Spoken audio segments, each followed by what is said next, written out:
Well, hello and welcome to another Picks Pod over here at the HLS Podcast. I'm your host, Ryan Ritter. You can call me ND Tex. And as always, you can catch us live over here on twitch.tv/HerLittleSons. Of course, you can subscribe to us on the podcast over on Apple Podcasts, Spotify, and wherever you happen to get your podcasts at. Make sure you drop by and leave us a review if you would. Of course, you can join us in our live chat channel at Discord, herlittlesons.com/Discord. And we are always at our home on these here internets, herlittlesons.com. And with that said, it is time to bring in Eddie. Eddie, how are you doing, my friend? Man, if I had gotten my updated 2019 Iowa's Farmer's Almanac and realized that the rules have changed around the dark forces in the state, I'd be doing a lot better coming in on a fucking flawless. Ooh, baby, last week was hot. Yeah, we tore it up last week. We absolutely tore it up. 11-2-1, both of us went. If y'all decided to fade us because we agreed so much, you lost all your money. And I do not feel bad. The sad thing is that, at least our records for the season look a little more respectable.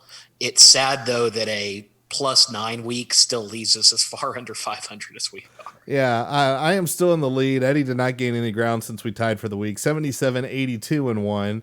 75-84-1 is Eddie, but look, if we have just a couple more weeks like we did last week, we got 500 in the bag, yeah? Yeah, I mean, we do it again, we're 500, we're great. Exactly. So. Hilariously enough, despite my great week, Eddie, I completely forgot to join my own pick'em, so I had my second week drops. What? So I am now 142-38. Oh, there's Father Soren. And Malme Muchachos now has a 1-game lead over Sapipa. It's getting tight there. 173-104, 172-106. Then you got Irish Emerald behind just 5 more games. So still anybody's game up at the top. Davey won the week with 23 wins on the slate. So good job by all except for my dumbass. Good thing 2 weeks are dropped, so now I have no room for error, and this would have been a good week. This would have been a really damn good week, so I'm mad at myself. But it is what it is. And I tell you what, this is always, Eddie, the hardest week of the college football slate.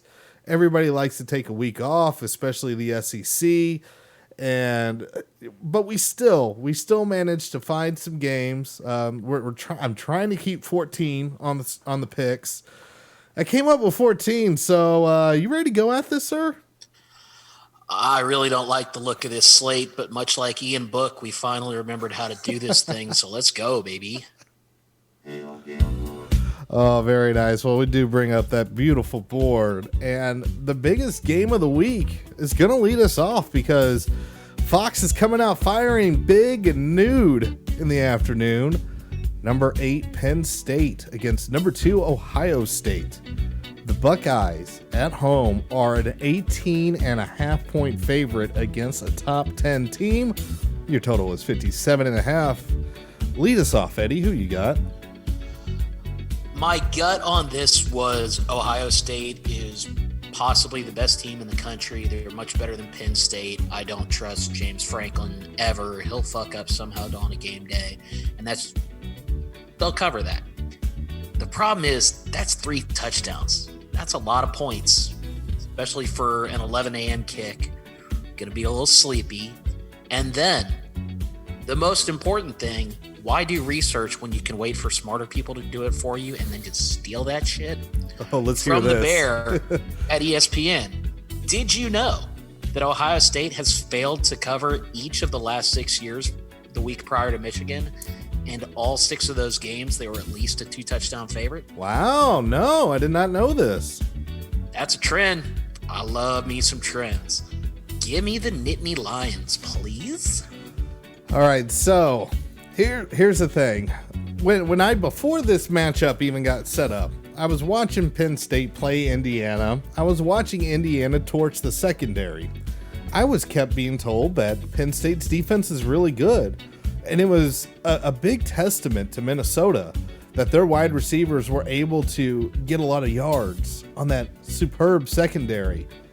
Then Indiana ran it up on them. And if they didn't do whatever the hell that fake punt thing disaster was, they maybe give Penn State a little bit more of a scare. So now I'm looking at Penn State. I'm taking a look at their previous results against teams with the pulse. They let Michigan come all the way back in. They, of course, got torched over by Minnesota, never really recovered. And now they're facing the best team in the nation, in my opinion. And look, LSU is awesome as well. We'll talk about them a little bit later. But as far as both sides of the ball, Ohio State just feels like the most complete team. And man, that offense is just deadly. Anytime they've gone up against anybody, and we thought it was a really good defensive matchup, Ohio State ends up murdering them. They just keep covering. They cover and cover and cover. So I look for that trend to continue. Plus, bonus, Chase Young back. He's back, and he is going to be ready to tear the Penn State's offense apart. So with all that said, even though I think this is a little bit too many points, as of right now, and of course it is early, we only got 3,000 tickets, it is just over half the bets and money, 61 to 67% respectively, on Ohio State, and that line really hadn't moved much. They just added the hook. So what the hell? I'm going to go ahead and lean into it. I'm going to take Ohio State, even though that bear trend is mighty interesting, because this is a look-ahead game. Big time for Ohio State. Next up, we have the aforementioned Minnesota taking on Northwestern on the road. Minnesota is favored by 13.5. Total on this one is 39.5. And kudos to Northwestern for actually scoring some points and some touchdowns. Double kudos for them snapping the ball over their heads on a 4th down so we could get that sweet, sweet UMass cover. Otherwise, yesterday would have been a little bit of a disaster in the pocketbook. Man, you know, when I look at this, you know, Minnesota, I think they're due for some bounce back action, to be quite honest. You know, they're going on the road again, which is not great, but they are facing Northwestern, who, when they actually face teams with pulses, say for whatever the hell happened with Wisconsin, they're not scoring very much. Minnesota is going to be able to score on this defense. I do like what they're able to put together. I don't think Northwestern's going to be able to score any points. This game could end 14-0, and I wouldn't be surprised. So with that said, there ain't no way in hell I'm picking Northwestern here. Row that boat. Who do you got, Eddie? Northwestern could not cover against a team that got called for not one, but 2 illegal procedures on the same punt. How do you do that on punts? Northwestern. How? They're garbage. Thank you for all of the money. Not only could you not cover, you stayed under the number. You trash ass clowns. Minnesota by a mile. I like how I gave some analysis here. I'm like, fuck this noise. Northwestern blows. Fucking trash. All right, we are going to hang around. Or like Pat Fartsgerald. Oh, got him. All right, we're going to stay in the Big Ten because they're the only ones that aren't scheduling a bunch of patsies this week, it seems. Illinois and Iowa. So Iowa, the magic still happened in the entire state, Eddie, despite it not being at night. It still happened. 2 games in there. I just want to point that out. Although you don't need much magic in Kinnick, or do you, against a feisty little Illini squad that is bowl eligible for the first time, and I can't even remember when, even though I've heard it more than once on the Punkcast. Tom Fernelli's doing backflips, but they come into Iowa in the Kinnick, a 15.5 point dog, 46.5 the total. Who do you got? Give me the Illini, man. They're feisty, like you said. Illinois is on a lovely little run. I think Iowa, they're coming off an emotional high, maybe a little bit of a letdown. But honestly, the main issue here is this is too many points. The total is at 46.5 for a reason. I don't think Iowa can cover 16 points against this team. Illinois plays decent defense, and they've been able to score some points lately too. They're on a great run. They've been great against the spread this year, 7-3 against the number. And hey, the closer we get to Christmas, the more magic that comes out of Lovey's beard. So we're gonna go with the Illini here. I'm right there with you, Eddie. The Illini are on some weird shit right now, and you just got to roll with that crazy, man. And not only that, 72% of the money's on Iowa right now. Illini are getting no respect at all. Look, I get it. It's fine, but they're just crazy this year. There's no quitting them. It's like after they had that crazy Wisconsin win, they're just like, you know what? Why don't we just fuck around and win football games? This seems like a lot of fun.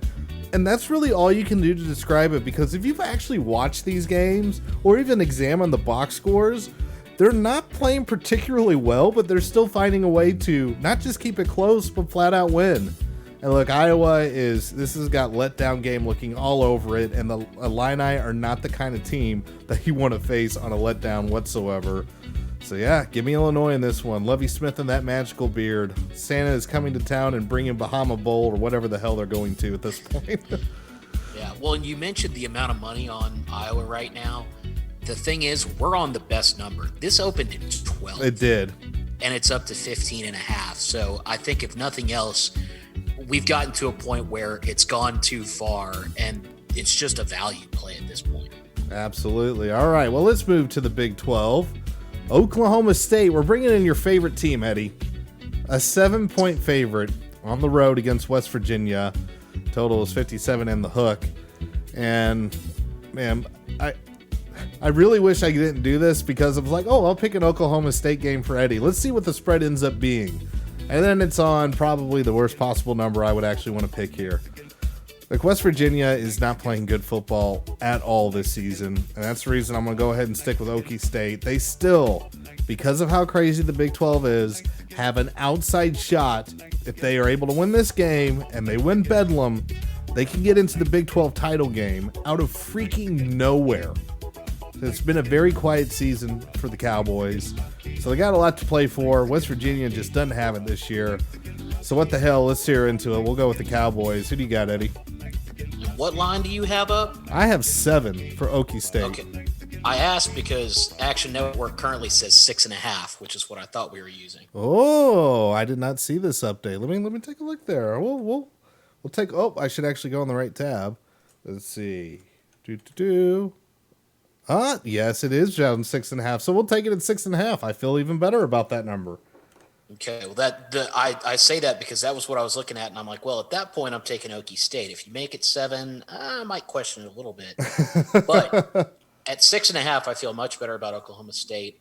Even at 7, I probably still take Okie State. I mean, my obvious curse with Gundy aside, it doesn't matter which side I pick. It's just if Okie State's in a game, I'm screwed. So 1, I might as well take you down with me. And 2, West Virginia's bad, man. Like, Oklahoma State's decent enough. They're not great. It's not – they don't have all the studs that they've had in the past. Granted, some of them are busy getting thwacked with helmets in the NFL right now. Oh, God. But West Virginia just doesn't have it this year, I feel like. They're still trying to figure out who they are, having lost Holgerson and all that. I don't know. I don't like it. Give me the Cowboys. All right. Well, we are actually going to venture into SEC territory, because one team was brave enough, or a couple teams really, were brave enough to schedule their Patsies in week 2. So Texas A&M is going to head down to Athens, where Georgia is a 13.5-point favorite, 44.5 the total. Who you got, Eddie? I keep refreshing, hoping that this is going to go up to 14 like the last one moved off. It did not. It's not. Oh, man. I'm going to talk myself through this logic and hope that some divine intervention will come.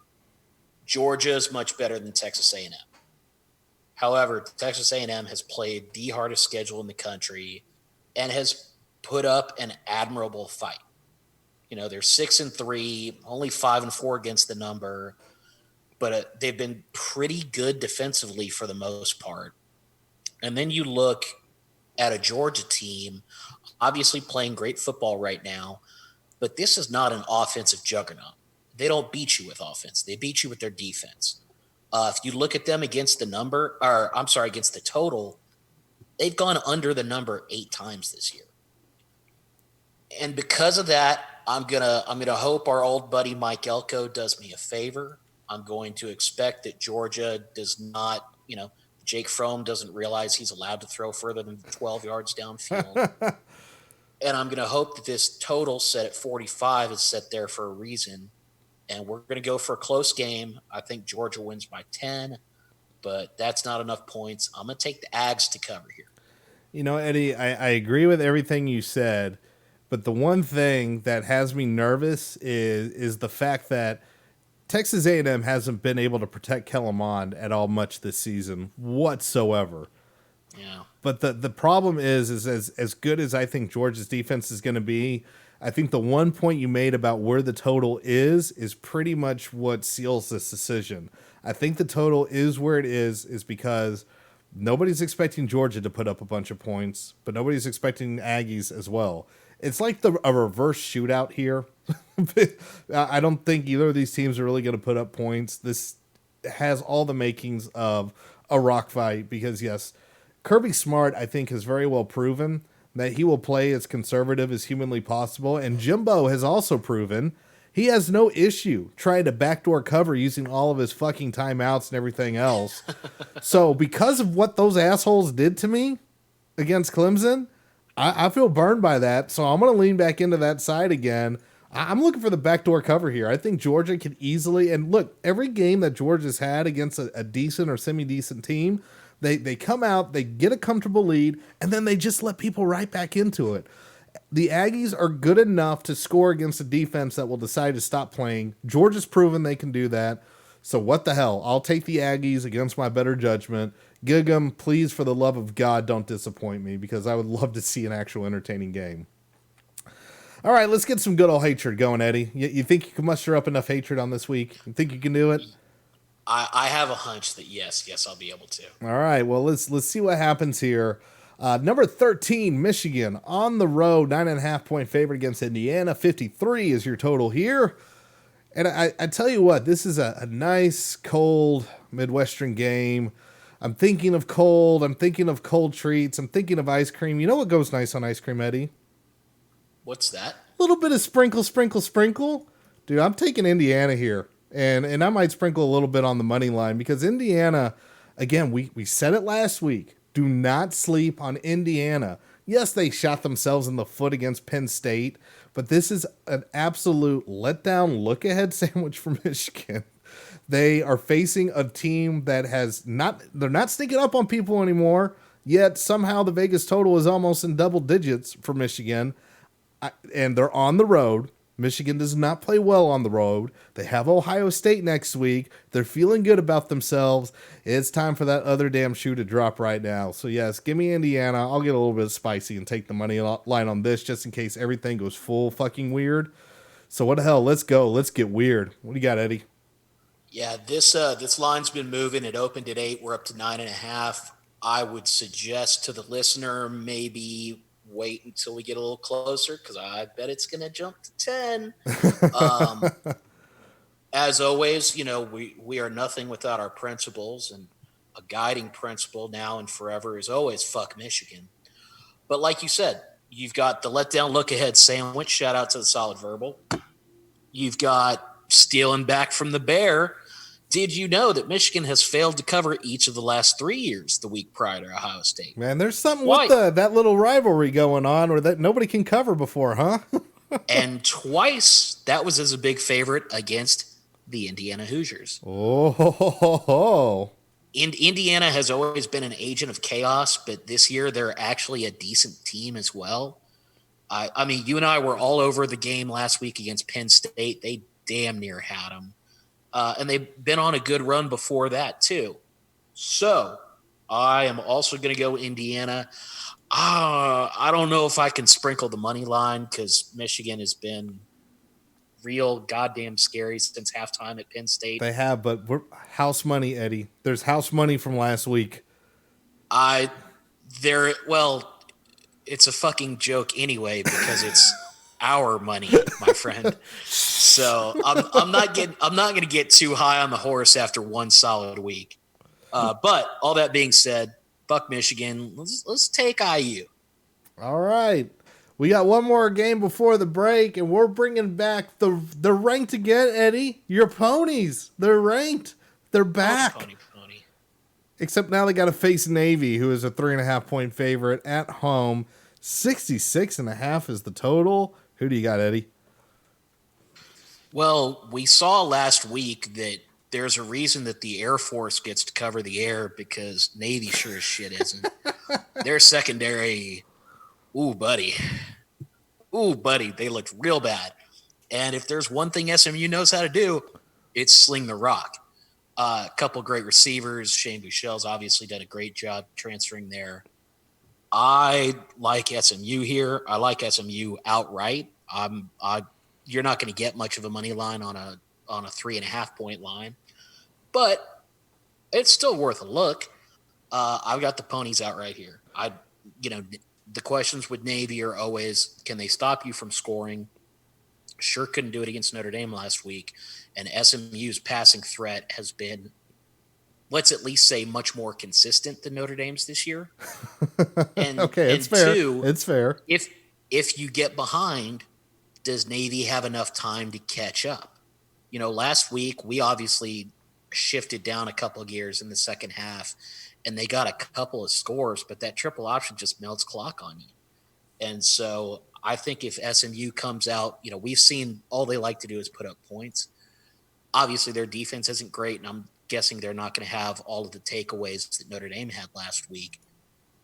But still, I don't think there's enough time on the clock for them to catch up if they get behind. So give me them ponies. All right, it makes sense, Eddie. It makes a lot of sense. But here's the other side of the SMU equation. That defense is pretty bad. It's real bad, and I have good memories of Memphis basically having their way with them. Now, of course, Memphis had their way through the air and the ground, but I really worry about that rushing attack against SMU. But that being said, I don't see how Navy can stop them at all, because we saw it last week. That secondary was getting burned left and right, and SMU has the horses, if you will, to go ahead and run past that Navy secondary. So I don't get it. You didn't get it? I don't get it. Oh, okay. Ryan, I'm confused. I don't get the joke. Well, maybe you'll get this. This has all the makings of a very weird shootout. You take the points in the shootout, y'all. Give me them ponies. Sorry, Navy. It would help us if you won, but I ain't worried about it. Whatever. You're going to get smoked by SMU. All right, well, with that said, we got 7 more games to pick, and we will get to them right after this. All right, folks, we're going to hit the good old Twitch ad and take a 60-second break. A friendly reminder, if you're able to bypass these by subbing and supporting the channel, we will be back in 60 seconds.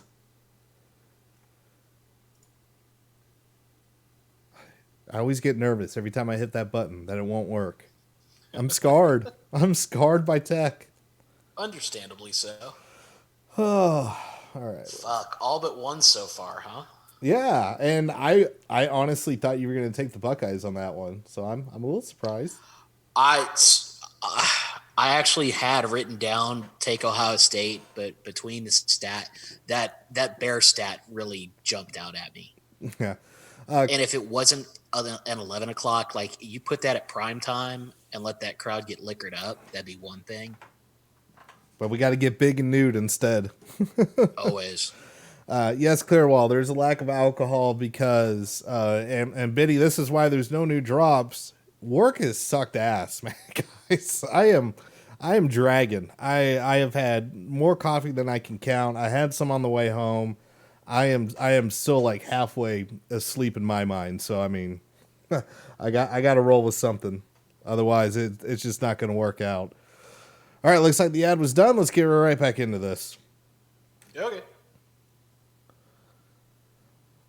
All right, we are back. It's time for 7 more games, which will include ND at the end. But first, we're going to head over to the Big 12, where Texas is back out of the top 25, and they're heading on the road, and they're back as an underdog. Tom Herman is an underdog, y'all, against number 14 Baylor. Baylor, a 5.5-point favorite. And look, Texas, it was rough in Ames. They found a very interesting way to lose. However, Tom Herman was an underdog. Tom Herman covered. I see no reason to go against the principles. Like Eddie says, you have to have them. And Tom Herman as an underdog hasn't steered us wrong very often. So let's keep going. Let's keep riding that train. Oh, man, the surefire hire over in Texas. Things are not looking as planned right now over in Austin. Just hate to see it. Who do you got, Eddie? Because Tom Herman is an underdog. Da, da, da, da, da, da, da, da. I'm taking the horns. Obviously, I auto fire when Herman's a dog. That's been a long-standing profitable principle. Principles, gotta have them. But look at the flip side. Baylor obviously coming off the devastating loss to Oklahoma, which, ooh, man. Oh, Bears. They hit under. Should have had it. They hit an under. With all that craziness, they still hit an under. God bless them. That's hilarious. Here's the thing, though. Texas is looking at a potential 500 season right now. Like they're 6-4. If they lose this, and then they've got Tech next week, which should be okay, but it's a Friday post Thanksgiving game. That's always weird. Motivation may not be there. You got to win these damn games. I'm not saying things are going to get too bad for Herman, but you're going to get conversations going that he doesn't want to have. And there was an interesting comment on the Cover 3 podcast Chip Patterson made of, Tom Herman's boisterousness is all well and good when you're winning 10 games. Once you've already lost 4, though, people start to get a little chapped with it, and it doesn't seem as much fun. So Tom needs to win some games. And again, there's way too much talent on this Texas team to be dropping. And it's not like they have a ton of terrible losses. The LSU game, yeah, everyone loses to them so far. That's fine. At TCU, in a vacuum, it doesn't look great this year. But if you tell Texas fans, yeah, Gary Patterson's going to jump up and bite you at home, okay, that sounds like something you'd do. Losing at Ames, that sure sounds like something you'd do. Barely beating Kansas at home. That one. I'm only talking about the losses right now, obviously. I'm talking about the whole season. You're not wrong there. Although, hell, Oklahoma also damn near got bit by Kansas. So this is true, and they got bit by Kansas State. They had trouble with the whole state. So there's a lot of that going around. But at the end of the day, Texas needs to win football games, and it's kind of a similar thing with how, especially older Notre Dame fans look at Navy and they'll always chalk it as an auto win because for 40 years it was. There are a lot of Texas fans who it doesn't matter what Baylor's done the last 10 years. It's still fucking Baylor. Yep. That's your old whooping stick. Like that's your old, the old mat that you go and drag out and just beat the tar out of. It's still Baylor for them. And I think that Texas is going to try and treat it like that. Because hell, they got to at this point. So give me the horns. Yeah, well, outright. We're going money line here. Yeah, I will not be. I'm not with you on the money line because I think Baylor will bounce back at home. But the way Baylor wins football games, they don't win by a touchdown. They win by some crazy 3-point something or other. So this game's going to be close, if anything. Texas, them winning wouldn't surprise me, but I have a feeling everything's just going south on Herman. I really do. It has a bad feel to it. So we'll see. But you are right. He's got to win some damn football games, or that fancy locker room all those boosters paid for. Well, there's a lot of money there. They got enough money to buy your ass out, son. So get winning or get gone. Next up, it is the most visually, aesthetically pleasing game as far as the uniforms are concerned. UCLA against Southern Cal, where Southern Cal has reached back up into the rankings at number 23. Look at that. Also a double-digit favorite here at home. 13.5 points against UCLA. 65.5 your total. Who do you got, Eddie? Sometimes you look at stats, and sometimes you look at, once again, you look at Action Network and you find that the line is 14, not 13.5. Which is important. It is important. I had 13.5, which makes this so much easier to do. Give me the Bruins. Do I have a reason for it? No, I really don't. USC's been playing a really good football lately. UCLA has not. UCLA got stomped out by Utah last week. Meanwhile, USC is coming off a great win against Cal. Just beat the tar out of them. Krampus Slurpees had a great game. But at the end of the day, I hate Southern California with my entire being. I have a season total bet of under 7 wins, and they're already at 7 wins. So now I'm just hoping for a push. And kids, sometimes we just pick out a spite. You don't always need a reason. You don't need analytics. Screw it. Fuck Southern Cal. Give me the Bruins. Well, I am all on board the fuck Southern Cal train. Sometimes it is dangerous for the pocketbook to pick out of pure spite, out of pure hate. It blinds you, Eddie. It blinds you from seeing that. Well, actually, let me rephrase this. Something just hit my head, Eddie. There's a different way to pick spite. You want Southern Cal to win. Look, you're going to lose your season total bet. It's fine. But you know what that means? Another season of Helton. You got to root for them to win. You got to root for them to cover. And look, Chip's been able to pull UCLA around a little bit. They've been playing a little bit better ball. But then they just got absolutely pants last week by Utah. It was bad. It was embarrassing. Whatever little bit of hope they had, it's gone. It's out of here. And this is, look, Southern Cal's had a real shit season. They've had a real up and down season. They're going to want to beat a rival. They couldn't do it against us. It was really bad. It was pathetic. It was kind of sad. So they're going to beat the more hapless one. They're going to feel good about themselves. They'll rise up in the rankings. They'll say, hey, this Helton guy's not too bad. Maybe we should keep him. Y'all should keep him. Honestly, you should keep him forever. I hope the new athletic director that y'all have just hired has realized that he is the man to lead you forward into the future. Just stay the course, Southern Cal. Stay the course. You don't want to hire Urban Meyer. That's a bad idea. Stick with Helton. We should campaign for this, Eddie. You know, Ryan, I like where your head's at, but you know what the benefit of me picking UCLA while you pick Southern Cal is? What is that? Noted Southern Cal enthusiast, Indy Tech strikes again. It's okay. He loves the Trojans. Be laughing at the bank. That's fair. All right, we have another SEC game. Now, LSU didn't schedule an FCS Patsy, but they found the closest thing in their conference, a 43.5 point favorite at home against Arkansas. 69.5 is the total. Do the math, folks, and I think the math's overly generous here. Wow. I cannot believe a conference game in November has a 40-plus point spread. And you know, as a principal, you probably shouldn't take 40-plus point spreads in conference. But I am making an exception here. Arkansas is that bad. They have no head coach. They are an absolute mess. Their roster is in between a transition into two different systems, and it couldn't do either one well right now with the roster it has. Now they're just treading water. They don't know which way's up. And they're going to face the best offense in the nation. They're facing the Heisman Trophy winner. They're not going to stop them. And I know a lot was made about Ole Miss and LSU giving up a lot of points to them. But here's the thing. Plumlee, that kid can run. That was some Rich Rod shit to the nth degree. Plumlee's been doing that to a lot of teams. And I told y'all that Ole Miss makes things interesting. Now, granted, they only were able to get to a push, but I don't expect any kind of fight from Arkansas. Let's get fucking weird. Let's take all 43.5. Let me make sure that's still a line here. Are we getting the benefit of anything extra? Nah, you're good there. All right. I am laying them all. 43.5. Let's go. Who you got, Eddie?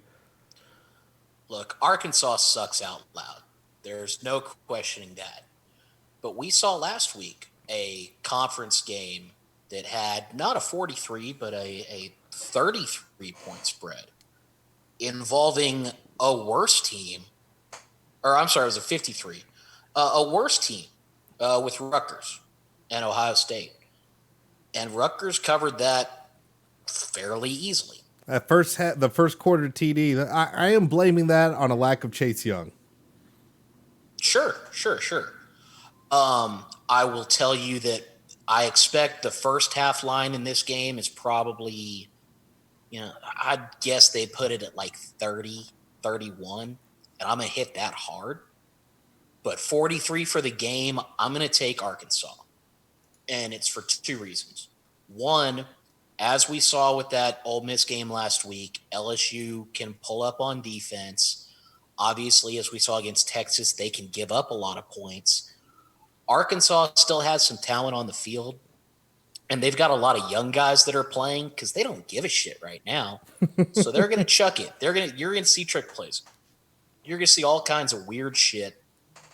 Arkansas is going to get some points in this game. But the overlying factor that I think is really going to help is I would expect Joe Burrow doesn't play the second half. He's not going to need to because they're going to beat the shit out of him in the first. And especially after the seismic shift that we saw in college football's landscape last week with Tua Tagovailoa going down in a freak accident. It had nothing to do with the ankle. They were obviously going to pull him at halftime because, what did he play 1/4 quarter all last year? I don't have a problem with him being out there. And it's not like it was re-aggravating his ankle injury. It was a different freak injury. Right. It sucks, obviously, but it is football. Unfortunately, things happen, and that was rough. Yeah, as Shane and I discussed, it's hard to play Captain Hindsight on that one. Yeah, but I think because you do have the benefit of hindsight, that's going to be on Coach O's mind. And absolutely. So I would expect that old Joe doesn't see a whole lot of time in the second half, and that they're just going to try and get the hell out of Dodge with an easy win. So 43.5, it's too much. And we talk about agents of chaos. Arkansas has quite a history of that. Not saying they're going to make this game a threat by any means, but that's too many points. Hey, you know what? I'm always going to cheer for chaos despite the pick. But you mentioned the first half line, Eddie. Do you want a little bit of early first line spread now? Yeah, what you got? I got 27.5 for LSU. Oh shit! I'm gonna see if my local has that. If it's under 28, we are going heavy. Yeah. So assuming they covered 28, they just need to get 15 more points on top of that. And I might be able to put a touchdown up on this Arkansas team. The only time that Arkansas shows up is against Texas A&M. Beyond that, nothing. Absolutely nothing. Which makes that Aggie game all the more maddening. But whatever. That's what we got there. All right. Let's move on. We got Oregon at number 6 against Herm Edwards, Eddie. Our buddy Herm's back on the slate. Oregon. Don't you ever say that again. How dare you? 14.5 point favorite is Oregon on the road. I'll double check that and make sure that is the case. But they're on the road. The total is 52.5. Eddie, who do you got? It is indeed 14.5. This is not moved. I saw this and my immediate thought was, let's go back to our principles. It's all right. A week of principles. And so I went to the deep analytics and ran the stats. And this season, I am 1-1 when betting on Herm. Okay. And I am 2-2 fading Herm. So that helps. So that was a lot of time wasted when I could have been looking at actual football stuff for just nothing. Absolutely nothing. But we're going to go back to our principles. Fuck Herm, for one. But two, at this point in the year, one of the things that I always like to focus on is who's got more motivation right now. Arizona State does not have a damn thing to play for. I guess they're fighting for bowl eligibility, but do you really care about going to the Insight.com bowl if that's still a bowl?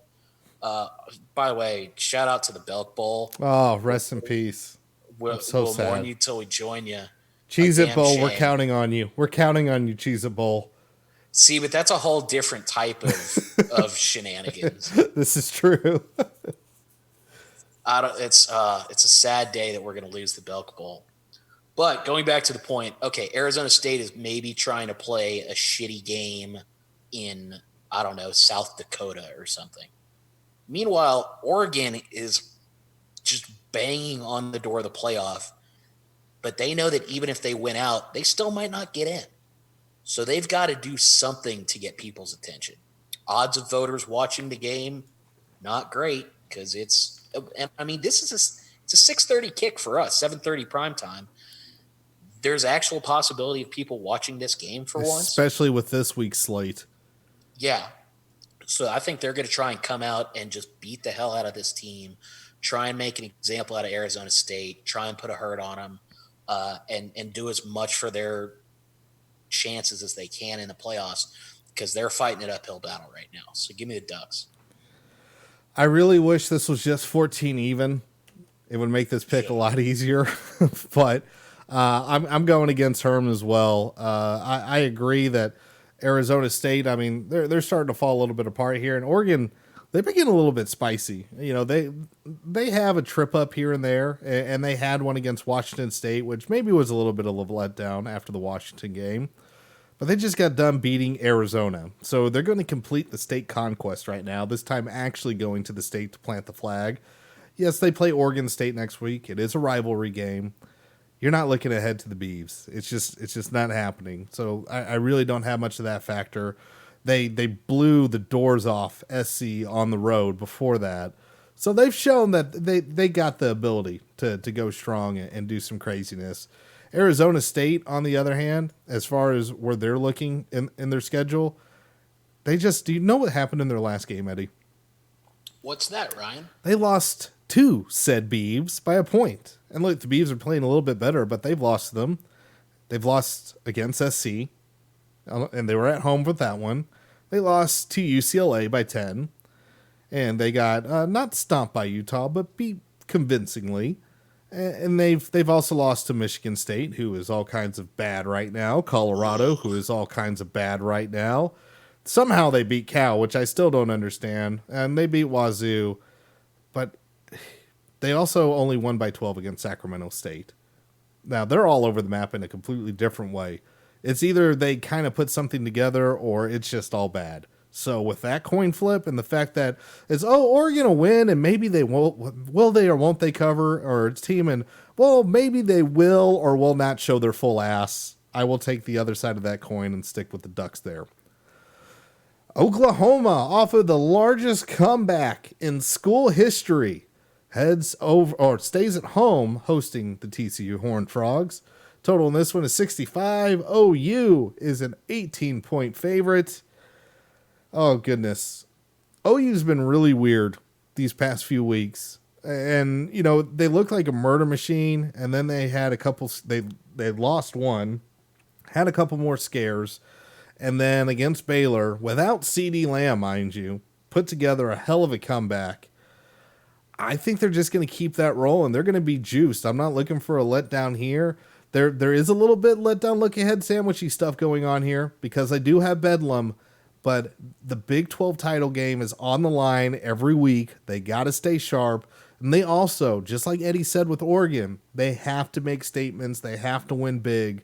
So TCU, they've had a rough season this year, and I think them being on the road, it's a bad spot for them. Bad spot. So go ahead. I'll lay those 18. Who do you got, Eddie? Well, you know that Oklahoma being at home means they're scoring 40. They've done that every game at home this year. But do we remember what happened the last time Oklahoma was at home? Was the wagon falling apart? Was that the last home game? They've been on the road that long? I'm pretty. Oh, I think Iowa State. Yeah, no, that's not right. They returned one game at home. They've absolutely had to. They did, but you know that they played Iowa State at home. They're 14.5-point favorites, and they barely escaped by the hair on their chinny chin chin. Yeah, 42-41. Obviously, there was the loss to K-State. And yeah, they did make that great comeback against Baylor. But you know what they didn't do? They did not cover. They did not cover. I said it 3 weeks ago. They proved the point. They cannot cover without their wagon. They're dead to me. 18's too many. Give me the horniest damn frogs you got. Let's go TCU. All right, let's head over to the other side of the Pac-12 equation here as Utah heads on the road. It's the Pac-12 Arizona picks today. They're going to head in and try to stake their claim to Arizona. On their end, though, they're a 22.5-point favorite against Arizona. Total is 57.5. Who do you got, Eddie? Arizona sucks in Utah. There's not a whole lot. Look, I mean, this team gave up 56 to Oregon State. What are we doing? Why is this even being a pick? Because I am struggling to find fucking games this week. That's why. That's fair. Utah's like Oregon. They're both counting down to that last battle. They got to try and make statements where they can. Again, this is your 9 o'clock game. Nobody's going to be watching it except for us drunk idiots who are still watching football. Utah's going to just murder them. This is going to be ugly. Arizona is. I mean, how long does Kevin Sumlin get in Arizona, you think? This could be it.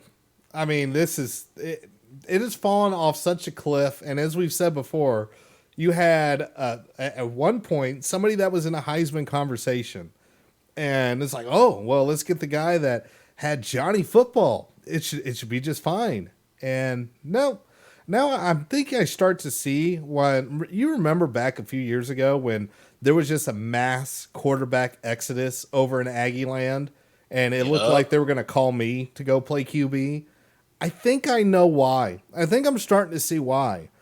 It is such garbage right now, and I really, I honest to God, even after Johnny Football left, I'm like, look, Sumlin, I think he's a good coach. He's going to have it together.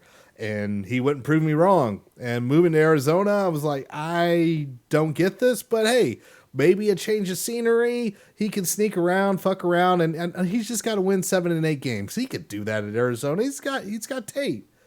No, he can't do that either. So here we go. Utah, big. I don't think this is going to be. I mean, last time they were in this situation again, UCLA, the score of that was 49-3. Utah is not known for putting up a shit ton of points, and they have absolutely curb stomped them. Oregon State, another known shitty team, 52-7. Utah against Arizona State, as much of a transitive property that real quick. I know, right? 52-7 for Utah win and a 56-38 loss to Oregon State by Arizona. That's some bad math. They blanked California 35-0. Arizona State's actually got a decent defense, but they couldn't. Arizona State couldn't move the ball on them 21-3. This is going to be bad with that defense. Utah beat shitty teams. They just do. That is their thing, and they make it look easy. So yeah, Utah on a fucking walk. Yeesh, free money. That's why I'm looking at this game. Free fucking money. All right, we got one more game to pick, Eddie. It is ours. Some people tell me this is a rivalry game. I question said logic. That doesn't make a whole lot of sense to me. But you know what? Whatever lets you wake up in the morning over there in a sleepy Chestnut Hill. But either way, the Irish, fresh off an absolute thrashing of a ranked opponent, Eddie, a 19-point favorite against Boston College. And an important note here, we are actually, Eddie, we have access to a TV feed that does not feature Doug Flutie. Yeah, I got to re-listen to the beginning of the Rakes Report because I heard him talking to Jess about that, and I wasn't paying much attention. And it sounded cool, but I still have no idea where that is or what's going on. Well, quick summary, because we're definitely going to talk about this in the tailgate before the sim. It is basically going to be the radio feed. So the radio broadcast that you would typically hear is going to be overlaid without you having to do a bunch of crazy ass stuff on NBC Sports Network. So they're going to get a perfectly synced radio feed in there. And you don't have to listen to Doug Flutie, and you're going to have a studio show that will feature a friend of, it seems like she was all around all the podcasts this past week. It's awesome to see Jess Smetana getting a lot of love. She's been on the South Bend Tribunes pod. She's on Pot of Gold. She was on the aforementioned Regs podcast. So it's going to be exciting. I like it. So I mentioned this also. Please support the hell out of that feed. Let's tank NBC's ratings and shove it all over to NBC Sports Network to hear that alternate feed. So you will be able to hear a much, much better broadcast. But anyway, 19 points, Boston College. Here's my summary of Boston College. A.J. Dillon good, rest of team fucking garbage. Notre Dame has proved if you are a one-dimensional team, they will effectively game plan against you. Southern Cal, they come out with some crazy 3-ass safety look. Virginia Tech, they had a feeling that they weren't going to face a quarterback that can throw the ball and just absolutely freaking stomped that offense. Crazy. Now, I know we had a lot of weird turnover shit, but as far as what that offense actually did, wasn't a whole lot. And then, of course, Navy with the triple option look. Freaking defense god Lee just absolutely put together a masterpiece of a game plan. So you got one weapon to worry about here. I'm not worried about it. They don't do a bunch of crazy shifty option shit. It's man ball, run right at you for the most part. Defense to step up big, book to keep this swagger of beating shitty teams very handily, very easily. And that Boston College defense, once very, very good, now very, very shitty as well. So go ahead, and I will take every last one of those 19, lay them down nice and neat. Notre Dame and another blowout. Who do you got, Eddie? Well, did you know this comes from our friend Pete Sampson? Oh boy. That under Brian Kelly, Notre Dame is 2-6-1 against the spread the week after Navy. You know what? That the Navy hangover is a thing. That scared me a little bit. The injuries scares me a little bit. The 3 touchdown spread scares me a little bit. But the thing about the Navy hangover is that's if you get an actual game with Navy. And I don't know about you, but I barely had to pay attention to the second half because we just beat the shit out of them. I have never second screened a Notre Dame game so fast when we were winning. I mean, I enjoyed myself, which was weird during a Navy game. A Navy game in November, no less. Yeah, it was a fantastic performance. That is the Ian Book that we thought we were getting all year. I mean, God, that second touchdown over the middle to Claypool was just, ooh. There was lots of art that he was performing out there. Ian looked great. The wide receivers, good Lord, Chase Claypool. He is getting into like a wide receiver tier with Floyd and Golden and Fuller for me. Like that's how good he is. He's incredible, and I'm not looking forward to a life without him. But we don't have to deal with that yet, so we're not going to talk about that because that's dark, scary times. Mm-hmm. Like you mentioned, Boston College is just not good. We coming into the year talked about how, they used to be good on defense, but they lost, I believe it was 9 starters off the defense coming into the year. It's pretty freaking trash right now. It's bad. Yeah. A.J. Dillon's a stud. Don't get me wrong. He'll have a decent game. But, I mean, even with all the guys missing that we had last week, holding Navy to only 4 yards a carry when they've been leading the country pretty much. Shout out to Drew White. What a game he had. I think he had 10 tackles. Yeah, he was everywhere on the field. 9 of them in the first half. I mean, good Lord. God bless, he was everywhere. Kyle Hamilton, our beautiful golden child, that play he made running from the opposite side of the field and chasing down the quarterback trying to get the corner was, oh, God, you just want to frame it. If you could bottle up the spirit of a Kyle Hamilton chase down tackle. No, I'm taking Notre Dame here. I really enjoyed the game last week, although we've mentioned Rakes and as obviously the number one Notre Dame podcaster. There we go. He also has a great newsletter. There we go. I like what Pete Sampson's doing at The Athletic with the Shamrock, but Rakes is just better. It is what it is. But he has a great newsletter, which you should all subscribe to. And his recap of the Navy game, he had a great, I think you and I are on the same page of fuck the Navy series. It doesn't need to be annual. And I thought Rakes had a great point, both in the newsletter and the episode that he had with Jess earlier today. We absolutely thrashed a top 25 team in a week where there were only 3 ranked matchups. And it's like you never would have known it happened. You didn't hear anything about it. And I understand why it was. I mean, that game was over in the first quarter. It wasn't particularly interesting. Obviously, you had the huge Tua news, which took up a lot of talking time about college football. But, man, you didn't see a headline. I saw more headlines during the week about the fucking sellout streak than I did about the game. And it's, if you can't get credit for beating the shit out of a ranked Navy team, what's the point of playing Navy? And the point that Rakes and Jess made this morning is, damn well that if it had been a close game or Navy beats us, that everybody on the internet is going to be cracking off their jokes. Oh, we would have been knocked down by the playoff committee below in the top 20. We would have been knocked down a few pegs in the ranking. I don't think we would be ranked anymore. Well, not for a win. I mean, a close win against Navy. Like I got you. Yes. No, a loss. Absolutely. We would not have been ranked. And then Navy would have been magically ranked and maybe inside the top 20. But yeah, it is.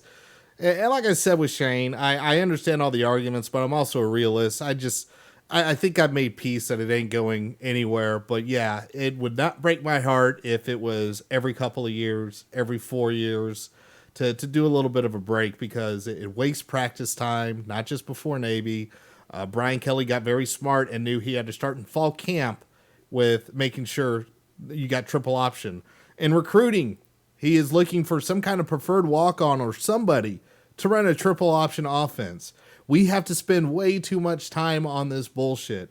So I understand. I get it. I would love to schedule just about anybody else, but it is what it is. Yeah. But all that being said, I don't think that you're dealing with the Navy hangover that you have of years past, because obviously we typically don't just beat the shit out of them like that. But I definitely prefer that to the alternative. Absolutely. And BC, speaking of history, obviously, the people that call it a rivalry all have one thing in common. It's that they support Boston College, and they really, really, really hate us. And it's the old Mad Men bit where the guy goes to Don Draper and he's like, I pity you. Your life is so terrible, blah, blah, blah. And Don Draper just looks at him and goes, I don't think about you at all. And it's that feels like the microcosm of the relationship. Yeah, as Clearwall said in the chat, it's a rivalry so natural that they have to have 2 trophies to convince you that this is actually a thing and we hate each other.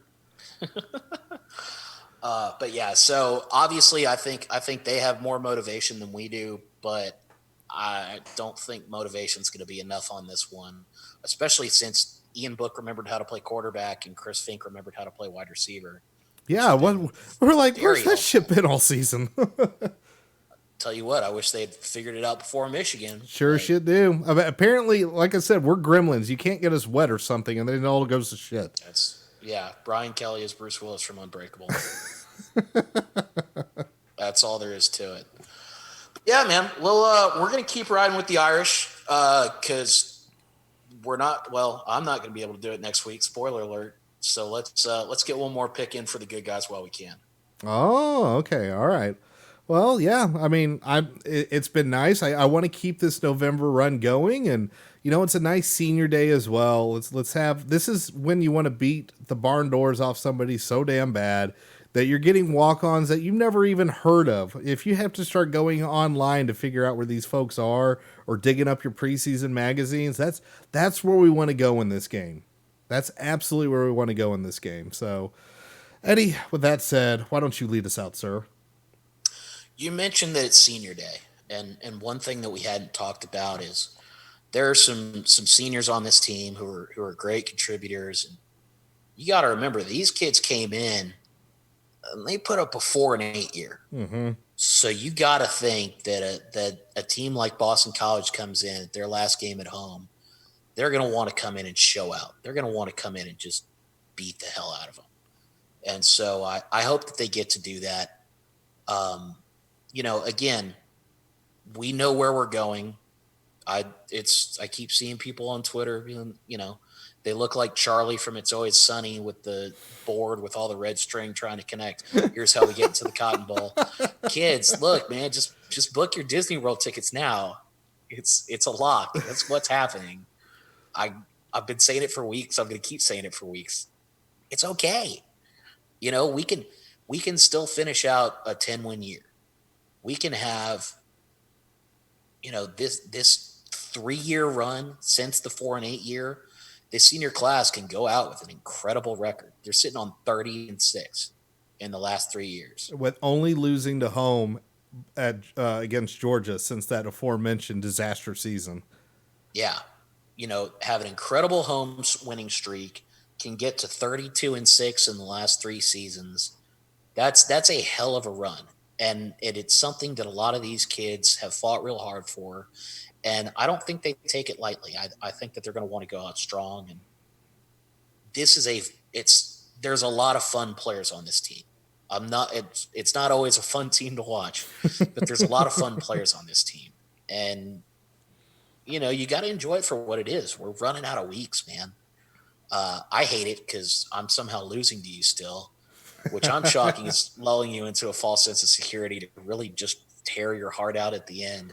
It's, you've been beating me through, we'll call it 3 rounds of 5. It's like an MMA fight. I don't know if y'all like. You son of a bitch. I don't know if y'all like watching UFC, but it's like a championship fight. We're going 5 rounds, and Ryan's up through 3. Can't believe you're bringing this shit up right now. No, I don't know if I can do anything in the 4th. I fucking hate you. You never know what can happen in that 5th round. It's like a spider can bite you out of nowhere. So enjoy these last few weeks.